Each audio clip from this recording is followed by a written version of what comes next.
East Side tonight. Fox 17's Michael Dupre has been live there on the scene for us tonight. He's live now with the very latest from investigators. Michael. Well, Janice, Joss, the shooting happened sometime after 8 o'clock earlier tonight. There are a lot of unanswered questions, but here's what we do know. We know that an 18-year-old girl was shot and killed at this house right here behind me, where there is an active police presence. Investigators on scene, combing through the evidence, trying to find out exactly what happened. Now, we do know that when police arrived on the scene, the house party that was going on, where there was about 15 people, had dissipated. Everybody had really taken off, but that's where they found the body of the 18-year-old girl, the victim of a gunshot wound. Now, what they don't know is exactly what led up to that shooting and why was she killed. The circumstances surrounding the shooting and what caused her death are still shrouded in a mystery right now. That's why there's 2 forensic service units on scene trying to assess the situation. After talking with investigators earlier, they told me that they're not ruling out this to be an accidental shooting, but they're also not ruling out if it is a homicide.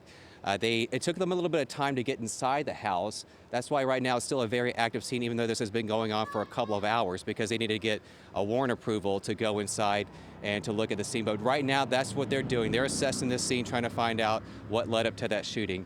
Now, the circumstances with this particular house, which is on the corner of Warden and Kalamazoo Avenue, police saying that it does have a history of trouble. Take a listen. We don't know exactly what transpired here. This particular residence always seems to have quite a few people hanging out. It's one of our troubled addresses, so a lot of activity, in other words. So, from what we understand, the apartment was filled with quite a few people. We're trying to run down leads and find out who exactly was in the apartment. When we got there, there was just one person left in the apartment other than the victim. That person has been taken down to our department. They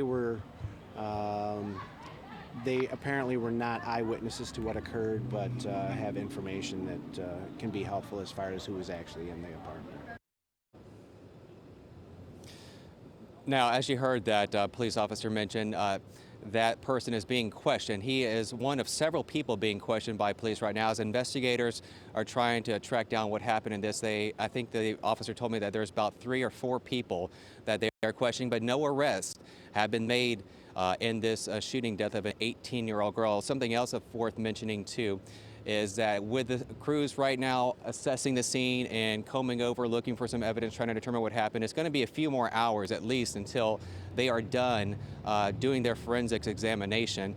And it won't be probably until tomorrow where they release the name of that 18-year-old girl who was killed during a shooting that happened here earlier around sometime after 8 o'clock this evening. What led up to that shooting, what caused her death is still not known at this time, but we do know that she died tragically earlier tonight, just around 8 o'clock during a house party at this home behind me. We'll be having more information coming up on air and online, fox17online.com. For now, Michael Dupre, Fox 17 News.